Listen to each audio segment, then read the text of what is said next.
Merci, Madame la ministre. Maintenant, nous poursuivons avec l'intervention de Monsieur le député de Saint-Henri-Sainte-Anne.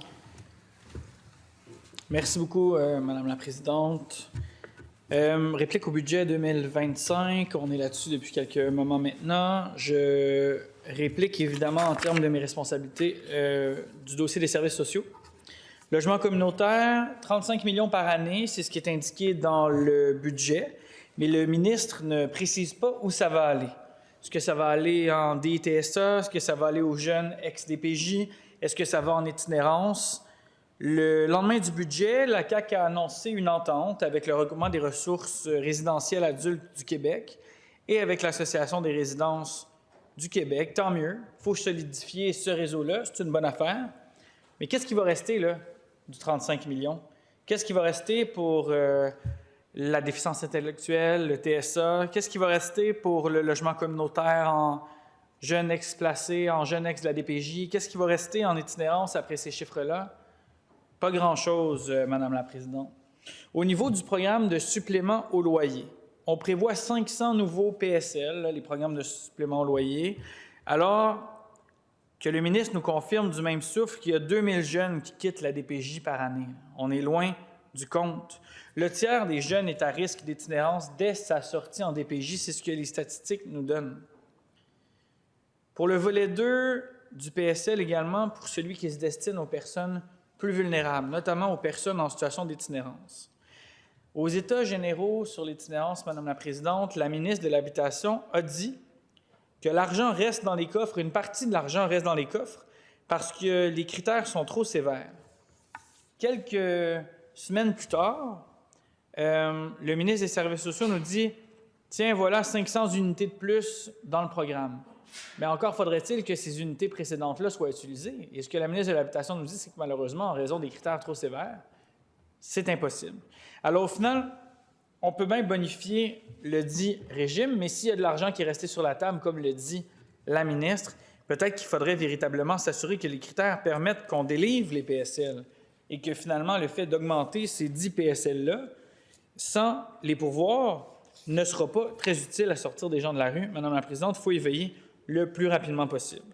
En itinérance, le ministre s'est engagé au crédit provisoire à déposer la liste des 205 projets qui sont retenus là, grâce à une bonification de l'investissement du gouvernement fédéral. On attend donc le détail des 205 projets retenus. À notre insistance également, il a confirmé qu'on va pérenniser les sommes engagées cette année pour les haltes chaleur, pour les haltes répit pour l'hiver. À savoir qu'à chaque année, il y a un appel à projet qui sort à l'automne, souvent à la fin de l'automne.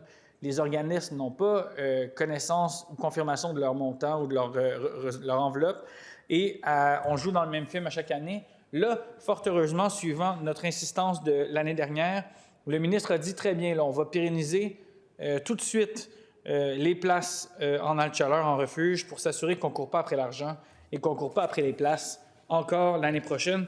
Si ça a lieu, ce sera effectivement une excellente nouvelle. 145 millions par année pour la protection de la jeunesse, Madame la présidente. On a demandé au crédit provisoire au ministre de nous détailler son plan avec cet argent. Il nous a dit que pour l'instant, il ne pouvait pas le ventiler. On ne pouvait pas savoir exactement quel montant, dans quel programme, puis quelle était la planification pour le réseau de la DPJ. Difficile à concevoir en ce stade, Madame la présidente, alors que 145 millions additionnels sont prévus. Les scandales en centre jeunesse se sont accumulés les dernières années. Mise en tutelle de la DPJ Mauricie suite à des mises en adoption trop rapides. 9 éducatrices du centre jeunesse de la Cité des Prairies ont été suspendues ou congédiées dans le cadre d'une enquête en lien avec des gestes à caractère sexuel sur des jeunes. On en a beaucoup parlé ici. Une adolescente de 14 ans a tenté de mettre fin à ses jours au centre jeunesse de Laval après avoir subi plusieurs mauvais traitements tels qu'une fouille à nu et des attouchements. Et sa mère s'est fait mettre en demeure pour les avoir dénoncés. Le protecteur du citoyen critique les façons de faire de l'unité Le Boisé du Centre de protection et de réadaptation pour les jeunes en situation de difficulté à Lévis. Dans son rapport, il affirme que les jeunes sont parfois isolés jusqu'à 15 heures par jour et il montre du doigt le confinement excessif et les périodes d'isolement injustifiées qui auraient eu cours à l'intérieur de l'établissement. Je continue, Madame la Présidente. Une adolescente de 12 ans neuroatypique placée à la DPJ après des tentatives de suicide, mais la protection de la jeunesse s'oppose à ce qu'elle retourne dans sa famille. Des statistiques fournies par la Sûreté du Québec révèlent que près de 60 des disparitions d'adolescents et adolescentes concernent des jeunes issus à la DPJ. On est à près de 4 ans depuis le rapport Laurent. On est à notre 2e directrice nationale de la DPJ. On n'a toujours pas de commissaire au bien-être et aux droits de l'enfant. Et on n'a toujours pas de plan pour régler la crise de la DPJ. On ne sait toujours pas, le ministre n'est toujours pas capable de nous ventiler, de nous démontrer où vont aller les 145 millions qu'il a obtenus dans le dit budget. Sur la main-d'œuvre, le ministre nous a dit qu'il considère avoir assez de monde sur le plancher, dans les centres jeunesse, dans les centres de réadaptation. Madame la Présidente, je suis tombé en bas de ma chaise. Les gens sur le terrain aussi. On peine à soutenir les jeunes adéquatement. Maintenant, on va devoir aussi sevrer le réseau de la main-d'œuvre indépendante, mais il n'y aura pas de valorisation, il n'y aura pas d'embauche. Ça ne fonctionnera pas, Madame la Présidente.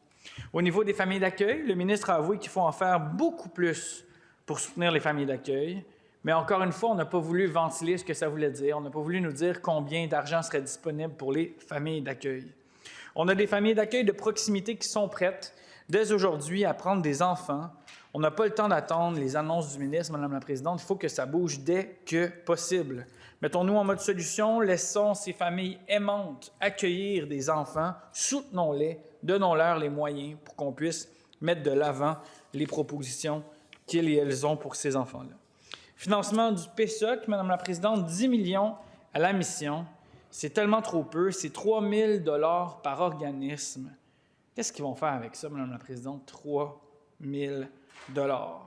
C'est notre filet social, on en avait fait notre première bataille, il va falloir les financer en conséquence. C'est la première ligne. C'est 2,2 % d'augmentation au budget de financement. Ce ne sera pas suffisant pour freiner l'exode des travailleurs-travailleuses du réseau communautaire. Les organismes avaient calculé ce que ça leur prendrait et ça leur prenait tellement plus.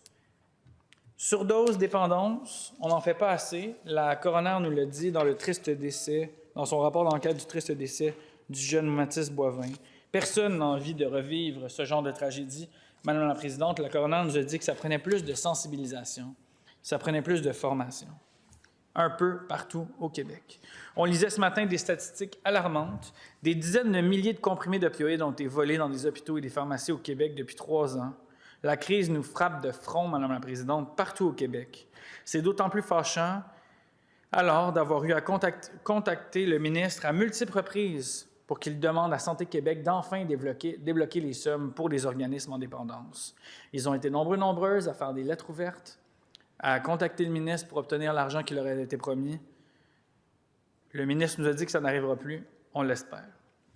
Donc, en conclusion, Madame la Présidente, je soumets une motion de grief, je la lis, que l'Assemblée nationale blâme le gouvernement de la CAQ pour l'absence de plan d'action dans son budget afin de répondre adéquatement à l'ensemble des recommandations du rapport Laurent et à veiller au bien-être des enfants du Québec, particulièrement ceux sous la protection de l'État. C'est comme ça que se lit la motion. Le ministre a réussi, dans un budget d'une austérité alarmante, à aller chercher de l'argent pour son réseau. Mais on attend de savoir ce qu'il va faire avec, Madame la Présidente. On n'est plus à l'étape de la confiance et de laisser aller. On veut des réponses. On veut suivre l'utilisation des budgets. On veut savoir c'est quoi le plan pour les enfants plus vulnérables du Québec. Alors, je demande au ministre, encore une fois, de ventiler ses offres, ses propositions, pour qu'on puisse être en mode solution et proactif le plus rapidement possible. Merci beaucoup. Votre motion de grief est déposée sous réserve de sa recevabilité.